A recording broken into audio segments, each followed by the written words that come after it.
to Headlines and Headaches. We were just talking about the coronavirus and also the election and everything else like that. Now, you play in the National Football League, but as you know, you probably got people that play in the National Basketball Association and other sports. So how does this pandemic or epidemic affected you? Just right off the bat. Oh man, so I'm just going to tell you where I just came from. I was in Miami for our annual conference, NFL conference with our union, and this is when we first heard the news of this outbreak in the NBA. So just as us players, in NFL players, we immediately just felt like the surrealness of it, and now automatically it makes us more aware like this is something we need to protect ourselves and do the little things to prevent this from, I guess, spreading or whatever. Yes, just yes. Everyone just taking just the little precautions on cleanliness. Just being aware of how we interacting with people. Mm-hmm. But now for me personally, I don't want it to affect my spirit too much. Right. When it comes to interaction with people, where I hope we don't lose this love. Mm-hmm. This just from a sense of just touch. Right. So just Right. boom, love. I need a hug. Let's not lose some of this. Spiritual awareness that we need to keep together and not divide us. So it's we're in the beginning stages, and we'll see where this goes. But right now, it is creating stress, Right. and we don't need any more of it.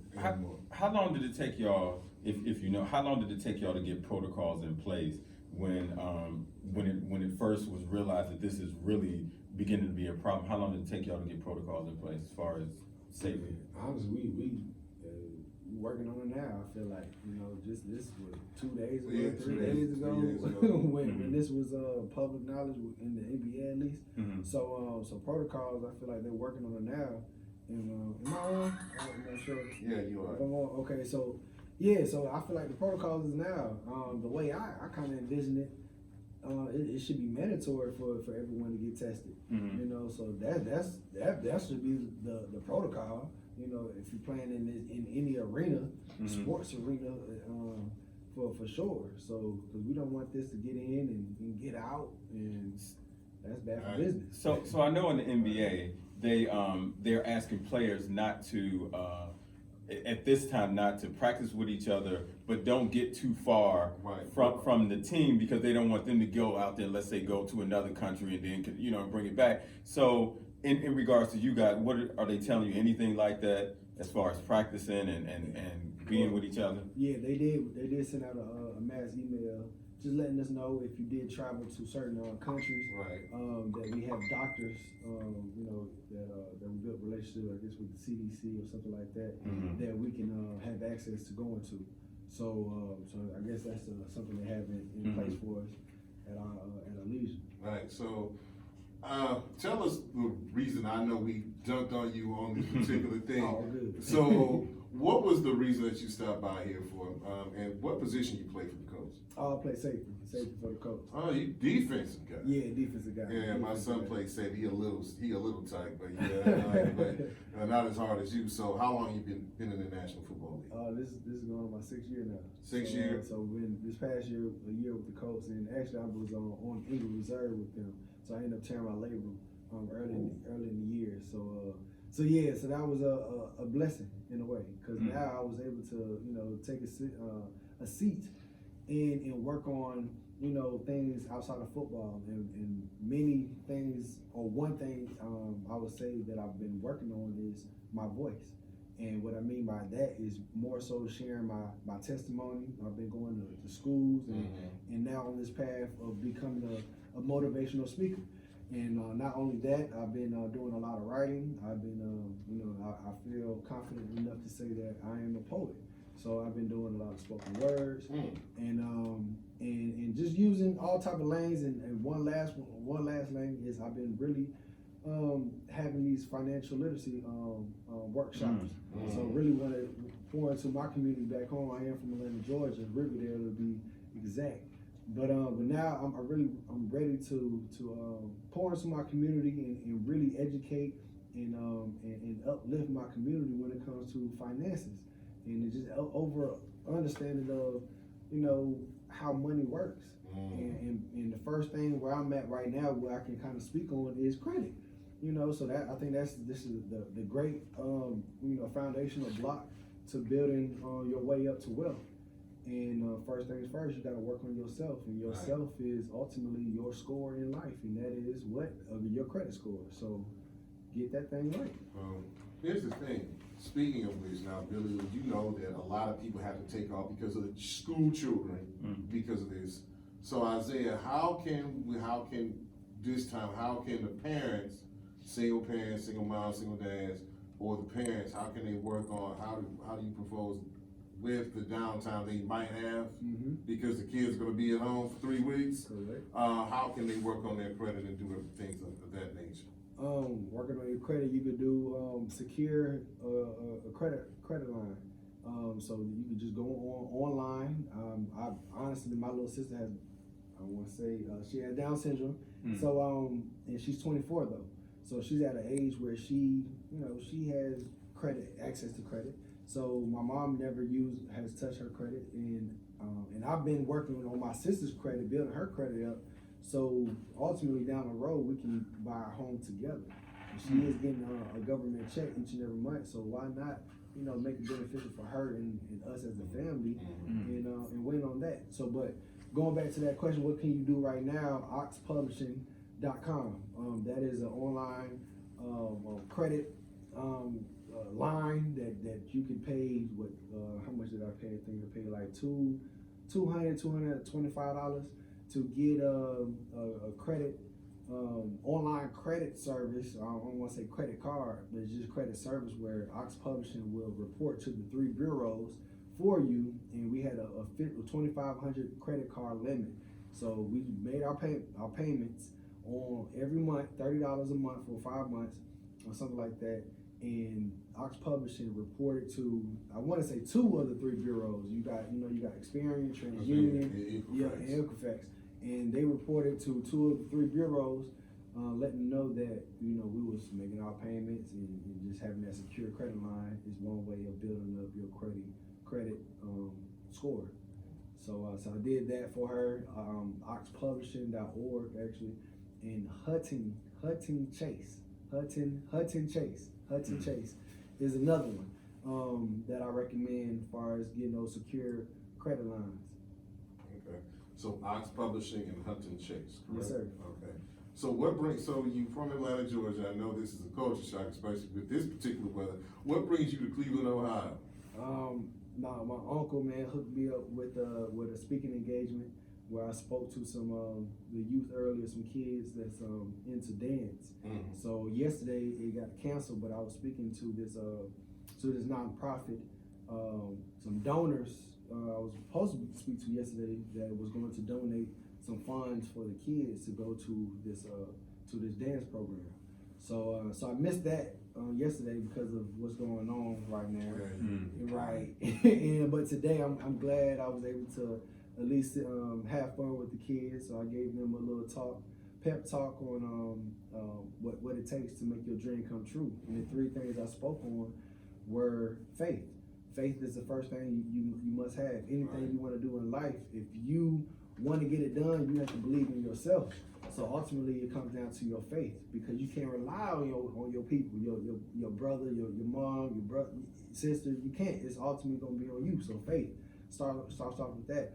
And the next 2, man, my Uncle G, man, he has great connections. I was able to talk to Les Brown FaceTime, man, when I first got here, and he told me some two keys that I need to switch up. So at first it was commitment and hard work, which you definitely you have to have. You got to be consistent throughout your life on anything, and you got to put in that work. But also, what he told me to say, skill set. So any industry in life, you got to understand that it's a certain skill in that arena that you must have. So in football, obviously, you got to be able to run, tackle, catch. Those are the 3 skills, main skills that you must have as a defensive player. And so for them, I was just letting them know, I don't know the dance word like that. So I'm imagining, you gotta jump, have Right, rhythm, whatever. Those are the skills that fall into I that. have 2 left feet like me. Right.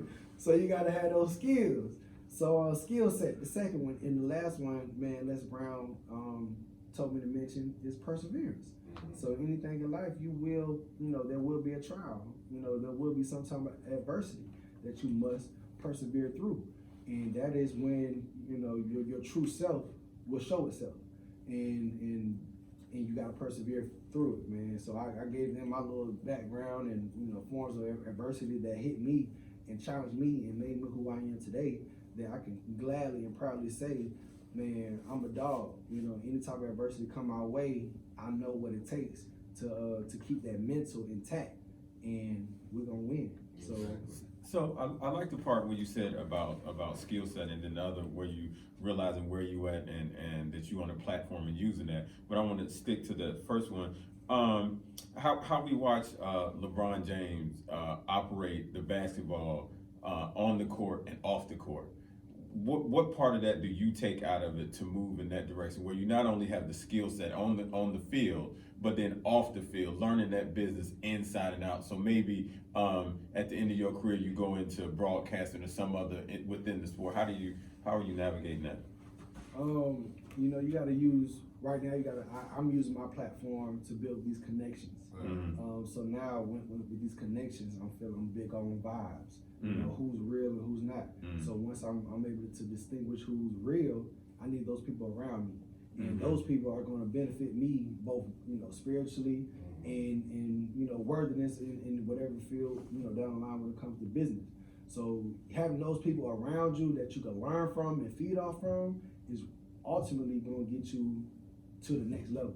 So that, to me, I know y'all from Cleveland, so y'all know, way more about LeBron, but that man LeBron, he has great people around him. And I feel like that is why he's able to maneuver in all aspects of life, because of the people that's around him. And that's ultimately what it is. You can't do it by yourself. You can be the most talented individual in the world, but if you don't have a team, you stuck.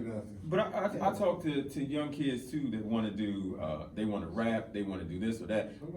I express to them, learn that inside and out. Don't just learn how to lay down the track, but learn how you work the board, learn what price values are, all of it, learn it all, because then that makes you a better human being and a better person in that field. The other thing was when you talked about where you are and the kind of platform that you have, I think you are a well-enlightened person that you realize with your position comes certain responsibilities, and then you can bring attention to certain issues. Going to speak to young kids, best thing in the world to show them, not only just let them see what kind of car you drive, what kind of bling you got or whatever, but tell them how you got there. I think it's always more valuable than them just seeing what you have, because then they say, well, I want that, but not knowing how to get it and the right way to get it. So I really, really appreciate that you take the time to talk to kids and show them what your path was, and certainly learning through the injury, let me figure out some other things, because one day, even if I play well, this comes to an end. Now what comes after that? So what now? Here's the thing. You said you do poetry, right? Yeah. You got some poetry for us? So see, the thing about it is that I gotta listen. I'm gonna say this right now. Anytime you say you got a talent, any singer that's on here, y'all know Larry H. Gardner say, listen, y'all gonna have this. You gonna have to tell me. You gonna have to either sing, spit, or do some poetry. So you got some. You got some stuff for me? I do. All right, go ahead. Go ahead right now. So I'm gonna hit you with. All right, don't take offense with Kobe Bryant. I know it was once upon a time LeBron versus Kobe. You had to pick and choose, but now LeBron with the Lakers, I think we okay. So, but all respect and rest in peace to my man Kobe, man. He really inspired a lot of us. I feel like all of us, because you got to respect that man's mentality when he was here with us. And the title of this poem is called "The Mamba Mentality." Go ahead. So the Mamba Mentality, here we go, by Isaiah Johnson. 4 a.m. is when I start my day. I'm already dripping sweat while the world sleeps. I'm bringing my dream to life while the world is resting in their dream. I can rest at the end. I can rest when God pulls the plug. But right now, I'm still breathing. And my mentality is to scorch anybody that has the courage to line up against me. I've been working on this since I was 2 years old. I've been itching towards my purpose from the moment I entered into this world. I was born to be driven to embrace hard work and pain, driven to work hours and days at a time, driven to work at my weaknesses until they become my strength, driven to be better than I was yesterday. Today, you will see. Today, you will understand. You will understand my worth, my value, my talent. Can you see it? No? You can't see my rings, my trophies, my untouchable accolades. You can't see my businesses, my Oscar, my granddaddy. Just look around you and ask someone, can you outwork the mamba? And I wish you would say yes. And you better say it with your chest too, because I'm breathing down your neck and I'm gonna make sure you know who I am. 81 points. And these folks have the audacity to say something reckless like I'll take them. No one said that, mamba. Are you sure? Well, they decided to lace up today, so I'm guessing that's what they said. Now I gotta beat these boys like they stole something. I can't help it. I was born to do this. Each and every day, I've been granted new life.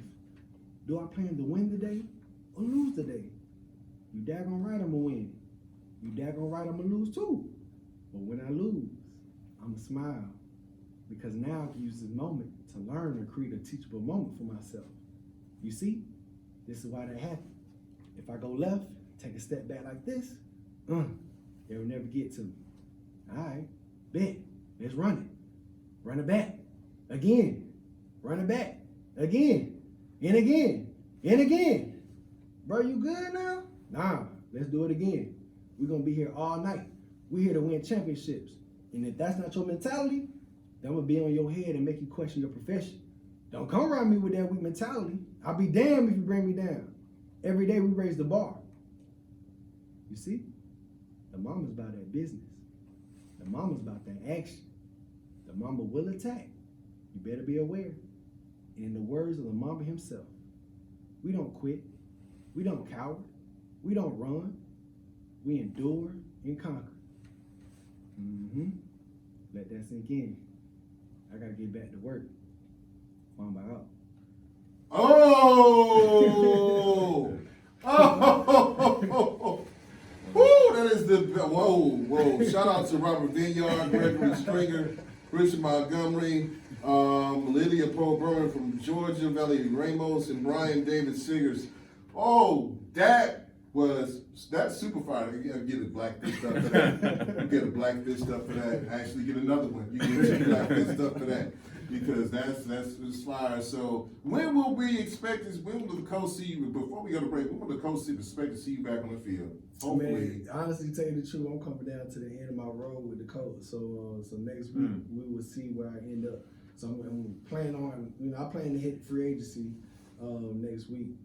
So we shall see. So I could be with the coach, or I could with someone else. What about here? What about Cleveland? What about the Browns? Hey, look, I'm recruiting early because my co-host that usually hears the Steelers fans. So I'm recruiting early. What about the Browns?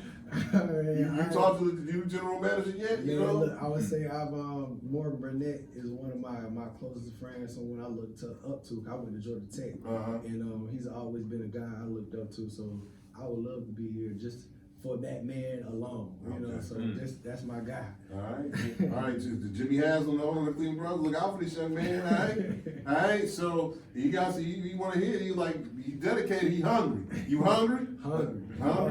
Starving. The mama mentality. All right, the mama mentality. All right. So we're gonna go to break. We're gonna go to break with my man, the game, Dreams. When we come back, we're gonna talk more about this, plus the election. Hopefully, Isaiah can stay around with us. I know people got their picks, but I got who I think is going to win the Democratic nomination. So we'll be right back. Airlines Headaches, VoiceOfRadio.com, Nerve DJs Network, 216-694-8910 for the people that wanted to call my phone. You can call this station. Peace. We'll be right back. Thank you very much. That was wonderful.